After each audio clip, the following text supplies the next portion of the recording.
అన్నమయ్య జిల్లా రైల్వే కోడూరు మండలం సెట్టికుంటలో ప్రమాదం చోటు చేసుకుంది. రామసుధ అనే యువతి ప్రమాదవశాత్తు అరక్కున్నం రైలు కింద పడి మృత్యువాత పడింది. మృతురాలు కడప జిల్లా రాజుపాలెం వాసిగా గుర్తించారు. కార్తీక పౌర్ణమిని పురస్కరించుకుని శ్రీ సత్యసాయి జిల్లా పుట్టపత్రిలో శివాలయాలకు భక్తులు పోటెత్తారు. శివునికి అత్యంత ప్రీతికరమైన కార్తీక పౌర్ణమి సందర్భంగా లింగాన్ని వివిధ రకాల పూలతో పూజారులు అలంకరించారు. భారీ ఎత్తున తరలివచ్చిన మహిళా భక్తులు కార్తీక దీపం వెలిగించి శివలింగానికి ప్రత్యేక పూజలు నిర్వహించారు. ఆలయ పండితులు కార్తీక పౌర్ణమి యొక్క విశిష్టత గురించి తెలియజేశారు. కార్తీక పౌర్ణమి నాడు సాయంకాలం ప్రదోష వేళలో దీపాలను వెలిగించి దీపదర్శనం చేసుకోవడం ద్వారా పాపాలు తొలగిపోయి సర్వసుఖాలు లభిస్తాయన్నారు. తెలుగు రాష్ట్రాల్లో పర్యటిస్తున్న లేడీ అఘోరి హాట్ టాపిక్ గా మారారు. తాజాగా వరంగల్ నగరంలోని లేడీ అఘోరి ప్రత్యక్షమయ్యారు. మామునూరు పోలీస్ స్టేషన్ ఎదురుగా గల శ్మశాన వాటికను సందర్శించారు. పాదయాత్రలో భద్రకాళి అమ్మవారి దేవస్థానానికి చేరుకుని అమ్మవారిని దర్శించుకున్నారు. అమ్మవారి మహిమలు తనకు తెలుసని, తన కష్టాలను అమ్మవారికి చెప్పుకోవడానికి వచ్చారని అఘోరి తెలిపారు. లోక కళ్యాణం కోసమే తాను ఇలా చేస్తున్నానని ప్రజలకు విజ్ఞప్తి చేశారు. బాలల దినోత్సవ వేడుకలు రాజు స్పోర్ట్స్ అకాడమీ మాతృ విద్యాలయ హైస్కూల్ సైక్లింగ్ వెలోడ్రోమ్ స్టేడియంలో ఘనంగా జరిపించారు. పాఠశాల విద్యార్థులు పలు సాంస్కృతిక కార్యక్రమాలను ప్రదర్శించారు. ఈ వేడుకల్లో మాజీ కేంద్ర మంత్రి, ప్రస్తుత తెలంగాణ ఒలింపిక్ సంఘం అధ్యక్షుడు డాక్టర్ సముద్రాల వేణుగోపాలాచారి పాల్గొన్నారు. Jawaharlal Nehru memorial sports championship పేరుతో స్పోర్ట్స్ మీట్ విజేతలకు వేణుగోపాలాచారి మెడల్స్ తో సత్కరించారు. అక్రమ బియ్యం రవాణాకు ఏపీ కేంద్రంగా మారింది. కర్నూలు జిల్లా మంత్రాలయం మండల పరిధిలో ప్రజలకు సరఫరా చేసే పీడీఎస్ బియ్యాన్ని అక్రమంగా తరలిస్తున్న ఓ వ్యక్తిని మాధవరం పోలీసులు అదుపులోకి తీసుకున్నారు. అతడి వద్ద నుంచి 80 క్వింటాల రైస్ ను స్వాధీనం చేసుకున్నట్లు విజయ్ కుమార్ తెలిపారు. 2 వేర్వేరు ఘటనలో నిందితులను అరెస్టు చేసినట్లు గచ్చిబౌలి పోలీసులు తెలిపారు. సయ్యద్ జుబైర్ అలీ అలియాస్ మజ్జు స్నేహితుడితో కలిసి దారి దోపిడీలకు పాల్పడుతున్నట్లు పోలీసులు చెప్పారు. స్కూటీపై వెళ్తున్న ప్రశాంత్ జాన్వీని కత్తితో బెదిరించి 50,000 విలువైన ఆభరణాలు, 2 ఫోన్లను దోచుకెళ్లారని అన్నారు. బాధితుల ఫిర్యాదు మేరకు కేసు నమోదు చేసుకుని సీసీటీవీ కెమెరాల ఆధారంగా పోలీసులు దర్యాప్తు చేపట్టారు.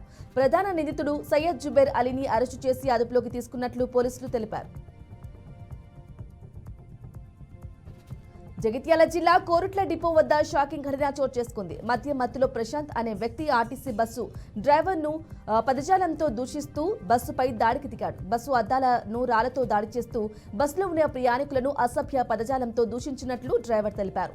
ప్రయాణికులు పోలీసులకు సమాచారం అందించడంతో ప్రశాంత్పై పోలీసులు కేసు నమోదు చేసినట్లు డ్రైవర్ తెలిపాడు. సూర్యాపేట జిల్లా గరిడేపల్లి మండలం ఎల్బీ నగర్ వద్ద గ్రామస్తులు మానవత్వాన్ని చాటుకున్నారు. కుక్కల దాడిలో కోతి మృతి చెందడంతో ఘనంగా అంతిమయాత్ర ఏర్పాటు చేసి ట్రాక్టర్ ద్వారా ఊరేగింపుగా తీసుకువెళ్లి ఖననం చేసినట్లు గ్రామస్తులు తెలిపారు. కార్తీక పౌర్ణమి కావడంతో అనుకుని ఘటన జరగడంతో కీడుగా భావించినట్లు గ్రామస్తులు అన్నారు. ఉమ్మడి నెల్లూరు జిల్లా వెంకటగిరిలో కార్తీక మాసం సందర్భంగా శ్రీ కాశీ విశ్వనాథ స్వామి దేవస్థానంలో దీపాలు ఏర్పాటు చేశారు. మహిళల భక్తులు భారీ సంఖ్యలో పాల్గొని స్వామిని దర్శించుకున్నారు.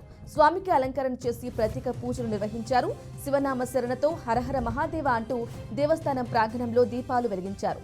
డాక్టర్ గోపాల్ సహకారంతో స్వామివారికి ప్రత్యేకమైన తామర గింజలతో పూలమాలను ఏర్పాటు చేసినట్లు అర్చకులు తెలిపారు. రంగారెడ్డి జిల్లా నార్సింగ్లో ఓ యువకుని దారుణంగా హత్య చేశారు. అల్కపురి కాలనీలో ఐడీపీఎల్కు చెందిన రోహిత్ అనే యువకుని స్నేహితుడు కొట్టి చంపినట్లు పోలీసులు తెలిపారు. స్నేహితుడు అక్బర్ పుట్టినరోజు వేడుకల్లో పాల్గొనడానికి ఐడీపీఎల్ నుంచి అల్కపూర్ కాలనీకి వచ్చిన రోహిత్ బర్త్డే పార్టీలో ఫుల్గా మద్యం సేవించి దాడి చేసినట్లు పోలీసులు వెల్లడించారు. స్పాట్లో రోహిత్ కుప్పకూలటంతో స్నేహితులు అక్కడి నుంచి పారిపోయారు. పథకం ప్రకారం రోహిత్ ను హత్య చేసినట్లు నార్సింగ్ పోలీసులు తెలిపారు. జగిత్యాల రూరల్ కల్లెడ గ్రామంలో అక్రమంగా నిల్వ ఉంచిన పీడీఎస్ రైస్ ను పట్టుకున్నట్లు అధికారులు తెలిపారు. పక్కా సమాచారంతో విజిలెన్స్ అధికారులు శ్రీ ఆంజనేయ రైస్ మిల్లో తనిఖీలు నిర్వహించినట్లు చెప్పారు. రైస్ మిల్లులో నిల్వ ఉంచిన 10 క్వింటాల పీడీఎస్ రైస్, 160 క్వింటాల నూకలు పట్టుకున్నట్లు అధికారులు వెల్లడించారు. ఉన్నతాధికారుల ఆదేశాల మేరకు విచారణ జరిపి కేసు నమోదు చేసి తగిన చర్యలు తీసుకుంటామని తెలిపారు. ప్రకాశం జిల్లా గిద్దలూరులో అత్యవసర సేవలు అందించే 108 అంబులెన్స్ సర్వీస్ ఉద్యోగులు సమ్మె సైరన్ మోగించారు. సుదీర్ఘకాలంగా సమస్యలు పరిష్కరించినందున ఈ నెల 25 అర్ధరాత్రి నుంచి సమ్మెకు దిగనున్నట్లు ఉద్యోగులు వెల్లడించారు. తహసీల్దార్ కార్యాలయంలో వినతి పత్రం అందించినట్లు తెలిపారు. 108లో పనిచేస్తున్న ఈఎంటీ పైలట్లకు గ్రాట్యుటీ, ఎర్న్డ్ లీవ్ అమౌంట్, వార్షిక ఇంక్రిమెంట్లు చెల్లించాలని కోరారు. ఉద్యోగులకు ప్రతి నెల జీతాలు చెల్లించాలని ఉద్యోగులు సమ్మె నోటీసులో విజ్ఞప్తి చేశారు. వినాయక్ నగర్ డివిజన్ పరిధిలోని వాయుపురి బస్టాండ్ మెయిన్ రోడ్డు దాటడానికి ప్రజలు ఇబ్బంది పడుతున్నారు. దీంతో కార్పొరేటర్ రాజ్యలక్ష్మికి ఫిర్యాదు చేసినట్లు స్థానికులు తెలిపారు. స్పందించిన corporator traffic CI Narasimha main read ను పరిశీలించారు. డివైడర్ గ్యాప్ కొంచెం వెడల్పు పెంచాలని, స్పీడ్ బ్రేకర్స్ తో వాహనాలు కొంచెం స్లో అవుతాయని సిఐ వివరించినట్లు స్థానికులు తెలిపారు. మోదీ ప్రభుత్వం అమలు చేస్తున్న విద్యారంగ కాషాయీకరణ, కార్పొరేటీకరణను ప్రతిఘటించాలని పీడీఎస్యూ పిలుపునిచ్చింది. ప్రకాశం జిల్లా Markapuram division PDSU general council సమావేశంలో ఆ సంస్థ జాతీయ అధ్యక్షుడు పాల్గొన్నారు. దేశవ్యాప్తంగా ఉన్న 950 యూనివర్సిటీల్లో ఖాళీగా ఉన్న వేలాది ప్రొఫెసర్ పోస్టులను భర్తీ చేయకుండా యూనివర్సిటీ విద్యను మోదీ ప్రభుత్వం సంక్షోభంలోకి నెట్టిందని విమర్శించారు.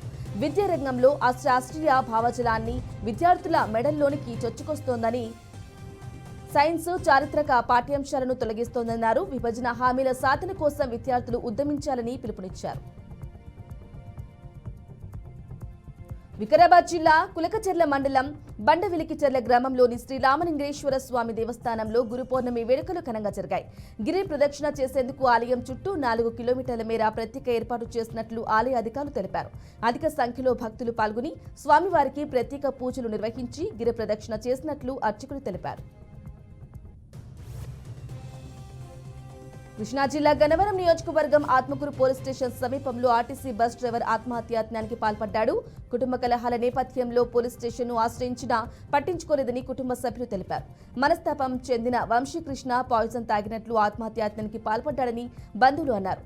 పరిస్థితిని గమనించి ఆత్మకూరు ఎస్ఐ తన వాహనంలో ఆసుపత్రికి తరలించారు. చికిత్స పొందుతూ వంశీకృష్ణ హాస్పిటల్లో మృతి చెందినట్లు బంధువులు తెలిపారు.